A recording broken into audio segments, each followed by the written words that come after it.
Hello and welcome to Grimwolf Workshop. In this episode I thought it might be fitting, seeing as we're called Grimwolf Workshop, to actually do a wolf miniature. In fact, we're going to do a good old werewolf miniature. And I'm also going to show that there are some great miniatures out there that aren't produced by the big GW. GW do make some awesome miniatures and we love them, but they're not the only game in town. It's time to give some of the lesser known miniature companies a little bit of love, because some of these miniatures are just as good, if not better in certain ways. It's all just a matter of taste. This particular set of miniatures comes from one of my favourite tabletop games, which is Malifaux. Time to go to my stop motion friend, Mr. Grimm. Well, now that I've finally been handed over to From the Bearded Egg, I'll explain the process of getting results like these, and in a much more coherent manner than he would.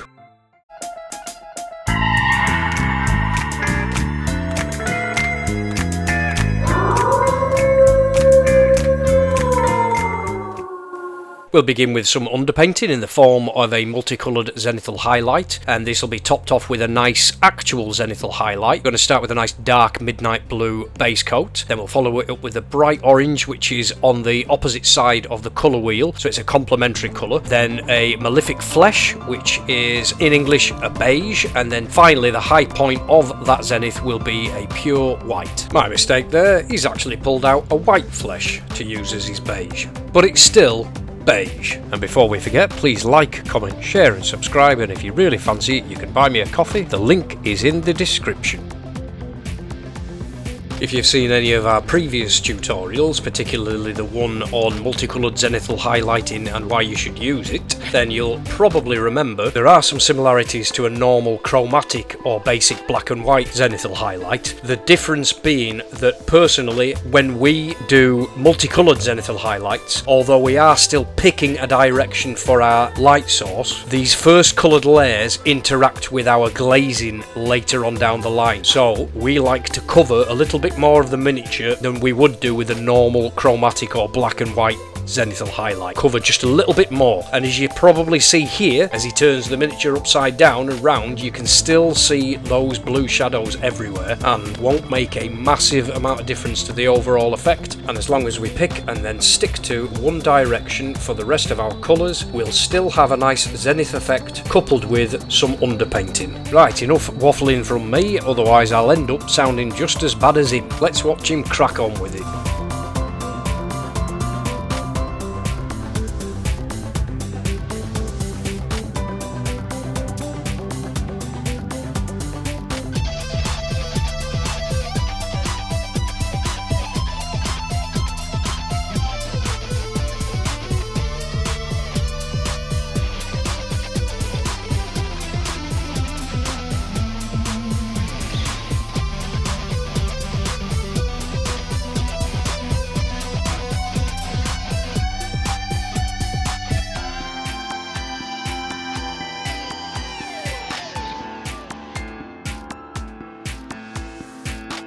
I'll just let my not so glamorous assistant pick these up and show you them a little bit more closely. As you can see, the oranges have come through nicely and they've interacted quite well with that blue. These should work for the upcoming glaze.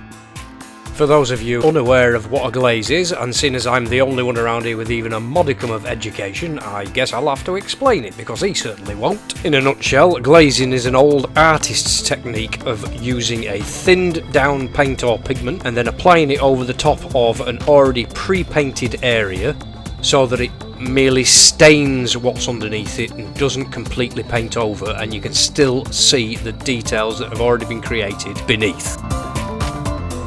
In the context of miniature painting, that's how we're going to interact with the multicoloured layers that were created on our first step. We'll use a series of both pre-thinned paints and some that we will thin ourselves using glaze medium, such as the flesh that's been applied to this gentleman's face and hands right now.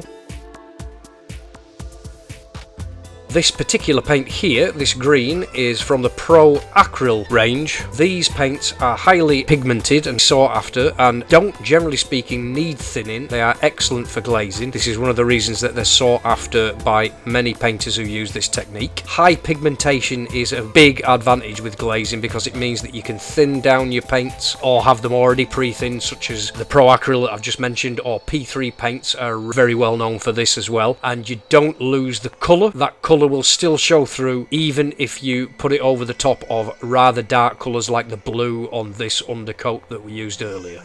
You may have noticed that throughout the process of painting this coat, the brush strokes have been kept in the same direction as the folds and creases on the coat, concentrating on the raised areas, and this will be a technique that is adhered to all the way through the glazing process. It helps to form the basis of where the colours are going to be stained, and when you go over with the next layers, because glazing is all about layering up in nice thin coats and concentrating on areas where you want the pigment to be stronger, these will give us a foundation for those layers to stand out a little brighter compared to the recesses. So as we can see on the other Wolfman on screen, the one wearing the coat, not the one with the paintbrush, we are following those creases, especially around the back and on the tops of his shoulders and anywhere else where the area is raised.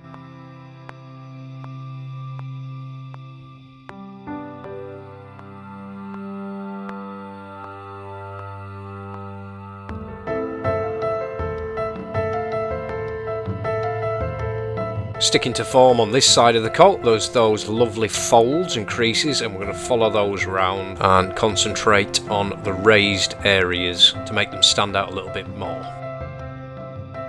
Now we'll pick out the edges of these tatty bits on the coat and just make them a little better defined. We'll be doing this kind of thing throughout the entire paint job, blocking out certain areas and then neatening them up as we go along. This is a Pro Acryl Royal Purple and we're using this for the suit. I have decided to stick to more or less the same colour scheme that's on the box art, although I've opted for a more lime green than yellow green for the coat. One, because it's more vibrant, and two, because it's another little nod to one of my favourite villains who shall remain nameless.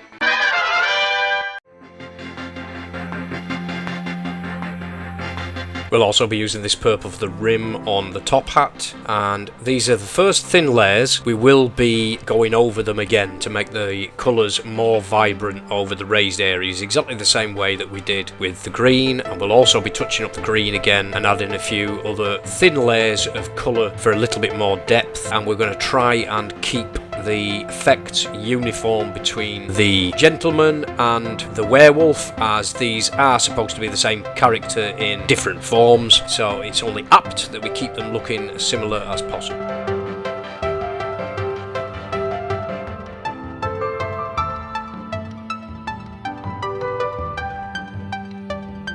We'll take a look at the trim on that coat now with some Skeleton Horde, which is a Games Workshop paint, and we're going to thin it with a little bit of glazing medium from Vallejo, which is my go-to paint thinning medium. This is a nice contrast paint that you get a nice warm beige tone. I think that this will tie in nicely, as later on with the werewolf fur we are going to be using a mixture of tones to give him a kind of mottled and more realistic look, a little bit like a timber wolf, and I want this to not blend in too much as it is next to the mane or ruff of the neck on the werewolf, and this doubles up as a nice colour for bones and claws, so those teeth will be nice in this colour as well.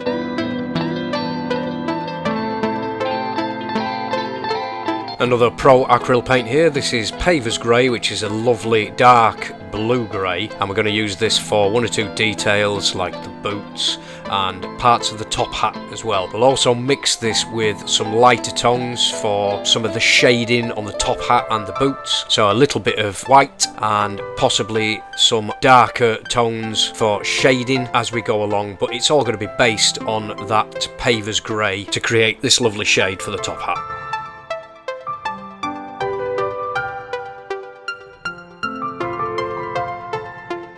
Here you can see the brush being used to manipulate where the pooling of the paint sits. This is a good technique to use if you want to create shades in certain areas, and as you can see, as this has dried a little bit further along, the back of that top hat is significantly lighter than the front of it, and that's been done on purpose to create a rounded edge and a beginning of a highlight. You may have also noticed just at the end I was touching up the skin on the gentleman miniature, just giving it another layer as it was a little bit too translucent. This is again perfectly fine. It's something that you can do. You can put on a thin layer and then apply more paint later if you're not happy with the first layer, rather than putting on way too much paint and in the first place and it ended up being something that you just can't fix later on. So generally speaking, in most circumstances, you should start thin and layer up as you go. Another great contrast paint here, Apothecary White. Now personally I have found that this is one of the quickest and easiest ways to get very good looking whites. In effect it's a very light grey and it falls into the recesses like most contrast paints very nicely. It looks great when it's been applied straight onto a white undercoat, but here, as with all underpainting, we're wanting those colours on the shades that we did before to shine through, and it's very easy to just pick out the edges with a nice highlight afterwards. Layering up a little bit more green, bring out that colour ever so slightly more, and we will keep going back and touching up certain areas as and when we find them. If I can see something that I think is a little bit too dark or a little bit too undershaded, then I'll give it another layer. This is one of the reasons that highly pigmented yet thinned paints like your P3 paints and your Pro Acryl are very good for this technique. I'm going to do some pure black here with, again, it's another P3, and just put in some true black areas, things like his hair, which would not naturally be complete black, but it's underneath the brim of his hat, so we can get away with that nicely because it will be heavily shadowed. We're back to the Hoplites Gold, or however you want to pronounce it, and this is going to be nice for that cane. Just imagining a little bit of backstory for this fella. Maybe he's not tatty and raggedy because he's poor, maybe he's tatty and raggedy because he knows he's cursed and there's absolutely zero point in him wearing his best fine clothes if he's going out wreaking havoc or if it's a full moon, or something along those lines and what have you. We'll use some dark hot pink for the insides of the mouth and a few extra little details on the werewolf's maw. In this section we will be getting some of the more unique parts of each miniature, and here we've got a dark ink. Now all werewolves are Robert Smith fans in my eyes, so I'll give him some nice bits of eyeliner and some other dark shades, or should we say guy liner in this case, and just pick out a few extra little details around the ears. Some of these steps may look a little bit disjointed, but what we're doing is creating a foundation for things that we can blend into other steps later. This is some trusty old Reichland flesh shade which we're going to use to create some definition in the gentleman's flesh, particularly the shades and recesses on his fingers and cheekbones, and start to give his features a little bit more life. Here are two separate game colour inks, a red and a purple, and we're going to use them to deepen the shades on the inside of the werewolf's mouth and maybe even look like the blood of a potential victim. We'll darken a little bit more of that fur ruff and then use the same gold as before on the belt buckle. And then we'll start some highlights using an AK-47 purple, and we'll mix this with some white to try and get an appropriate highlight shade for the specific areas on the brim of the hat and parts of the suit as and where necessary. And when it comes to highlighting, we're going to stick to the same angle that we did when we created our zenith. This is kind of the point in creating it in the first place. So unlike the Heavy Metal Games Workshop style where every single raised edge needs to be highlighted, we're going to concentrate our highlights on that same area or the same areas where the light is supposedly hitting the miniature, aiming to carry on that light source illusion throughout the entire paint job. Time to start sprucing up the fur. It's going to be a process of several different inks, beginning with Seraphim Sepia and then an Agrax Earth shade, so we've got a nice sepia tone followed by basically a dark brown. We'll be staining certain patches of the fur and we'll be accentuating other parts and shadows with the brown. We're aiming to create two effects here. We're creating a mottled and realistic tone for the fur and attempting to create contrast between different areas of the miniature so they don't blend too much like the fur trim on the coat as mentioned previously. So I will be darkening the fur, particularly around the edges of the coat, to create separation in hues. Speaking of hues, we're enriching that green ever so slightly here. Now a nice pure yellow, beginning to create that werewolfy eye look with a potential glow.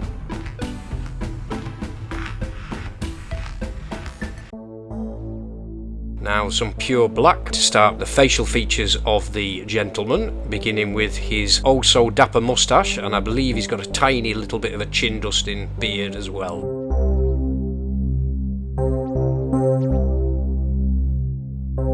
This is an attempt to neaten up the trim that this ham-fisted buffoon slipped on, and the start of the highlights for the flesh, a nice light skin tone from P3 paint, which we'll just use to accentuate those areas on the side of the face and tops of the knuckles, once again mainly concentrating on the side of the zenith.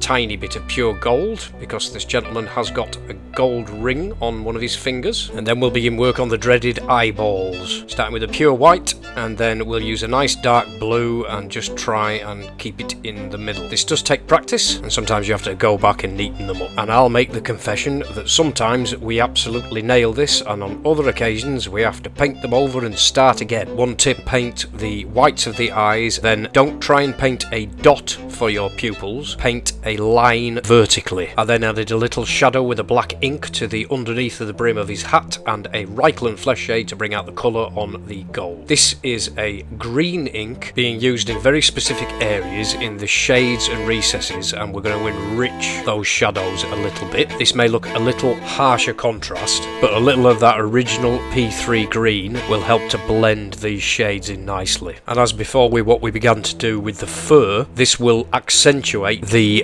jagged edges on the tears between the fur and the coat, particularly on the ridge of the werewolf's back. We'll carry out a similar process on the coat of the gentleman. We're trying to convey the idea that these two miniatures could be potentially the same person in two separate states, and as a disembodied stop-motion wolfman head explaining the actions of a silent pair of human hands on screen, that's a little too close for comfort. I mean, I don't know if we're supposed to be separate characters or not. He's clearly not thought this through.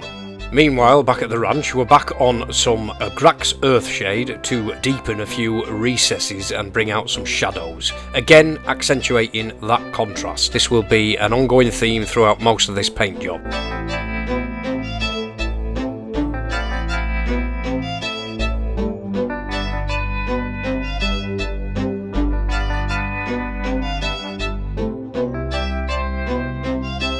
Now we'd like to insert a little bit of fun into the ensemble, and we'll do this on the wolfman's eyes. And if you want to see the results of this, you'll have to wait till the end of the video.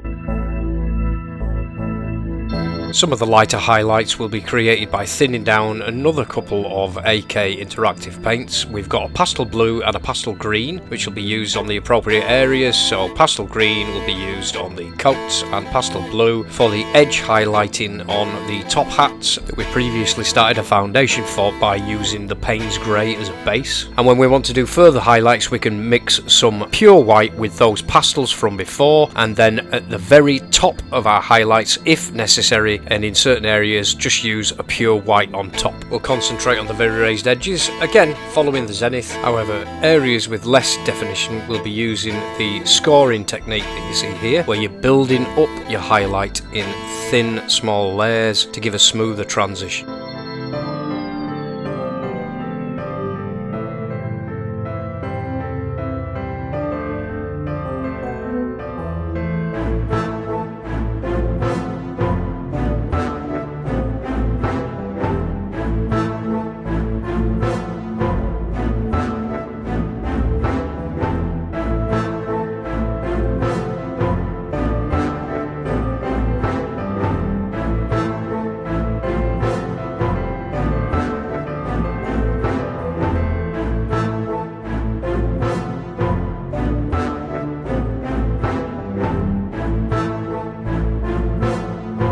We'll do something ever so slightly different with the pastel blue, which is to mix it with that Payne's Grey from before to create a mid-tone just for that area on the top of the hat that's round. As it's, in comparison to the rest of the hat, quite a large surface area, we want that transition to be smoother, and we're also going to use it as a mid-tone for his boots before we use pure paint itself, just thinned ever so slightly as the beginning of an edge highlight, and then we'll do white top layer just to finish it off.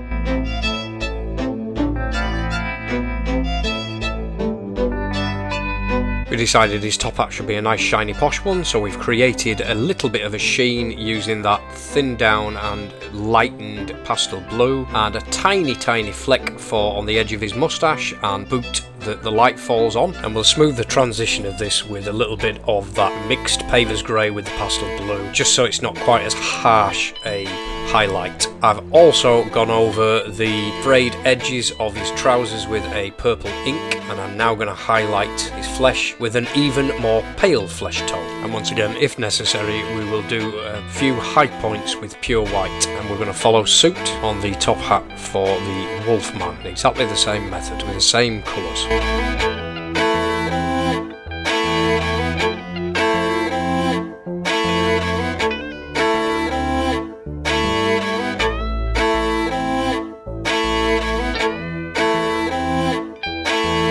An unconventional technique, but one that can work, is to actually use your own thumbnail as a palette, and we are mixing exactly the same colours again. It's pastel blue and Paver's grey to make a nice tone for the nose, and darken the inside of the nostrils with black ink. Now using a little bit more royal purple to sharpen up the hues on the trousers.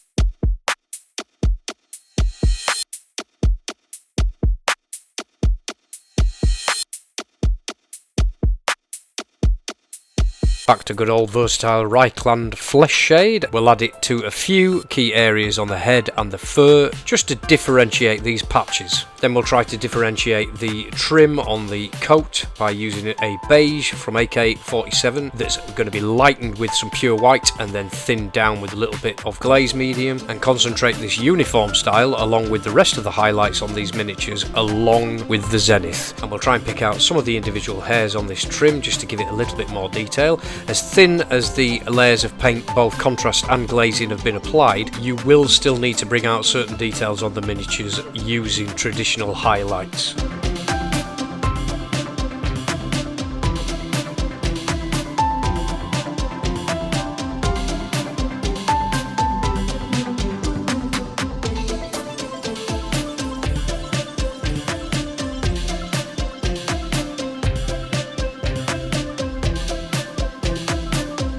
We'll accentuate these highlights with a pure white, and this will also come in handy for the edges of the gentleman's shirt, and those of the Wolfman's too.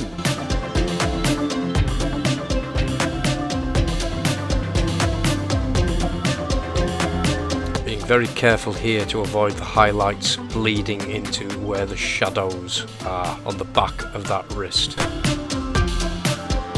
Carrying on with that white, we'll put a few little glinty bits on the edge of his snout, and then eventually we will make that shine by using Technical Hard Coat from Games Workshop, which makes things stay wet looking and shiny. Time to spruce up the fur. We're going to use a red brown, and we're going to use a more cool looking brown and thin them both down and apply this in patches all over the fur. Not randomly, not slapdash. We're going to concentrate certain colours in certain areas and blend them together. This will also help to darken the overall effect of the fur and add to that separation of the fur trim on the coat from the fur of the actual werewolf. We want him to look like a timber wolf, kind of mottled brown but with patches of beige and the odd patch of black. They look a little bit like Alaskan Malamutes, to be fair, or more accurately, Alaskan Malamutes look more like timber wolves, seeing as timber wolves were used in part of the breeding process to create Alaskan Malamutes in the first place. And you'd think this alone would make them formidable, self-reliant predatory beasts, but they're not.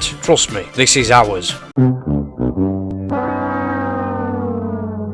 Still, he's good as a grumpy yet affectionate draft excluder. Here we're using some pure black ink just to go into some of the deep recesses.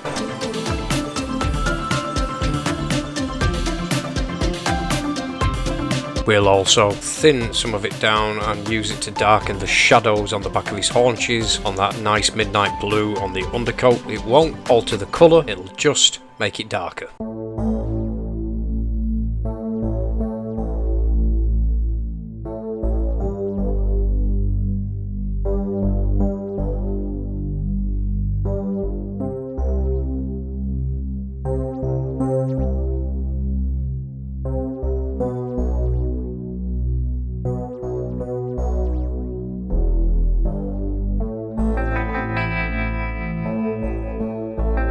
Going back to that nice beige from AK-47, and we will use this for some edge highlighting with a bit more precision on the fur of the werewolf.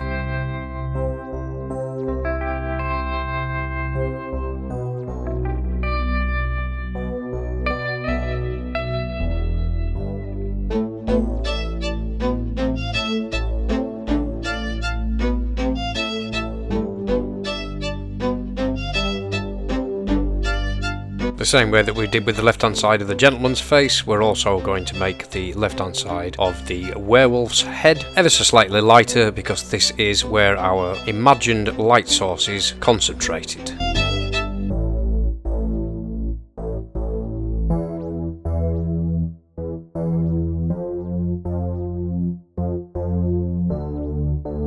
Let's sharpen up those gnashes a little bit using a pure white, and then the opposite on the claws, we're actually going to darken the shadows with that brown ink, and then we'll highlight the edges with a pure white.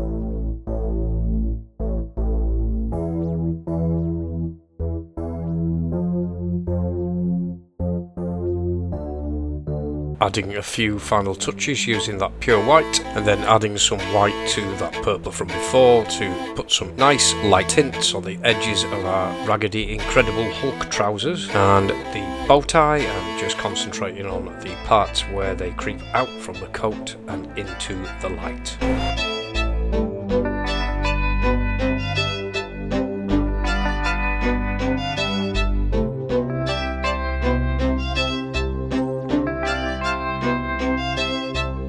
Once again, pure white to finish it off, and then a little bit of shade for our belt buckle, and another walking stick or staff or cane, and this is a Reichland flesh shade to bring out the warmer colours. Here we're mixing some more white with a little bit more of that purple just to lighten it even more, and we're going to put a tiny bit more of a highlight on the colour on the top hat and the very edges of his waistcoat.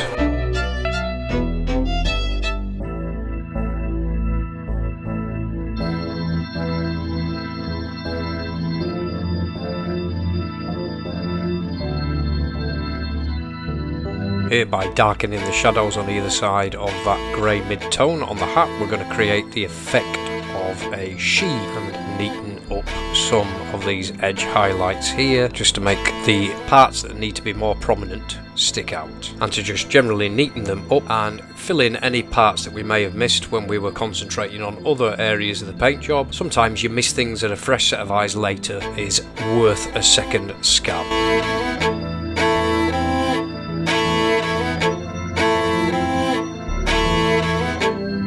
Revisiting that red ink from earlier, we'll use this to deepen the pigment on the gums and again potentially make it look like blood, and then we'll use a bit of technical hard coat once this is all dried on the teeth, gums and the nose to make them all shine, and then these are pretty much the finishing touches.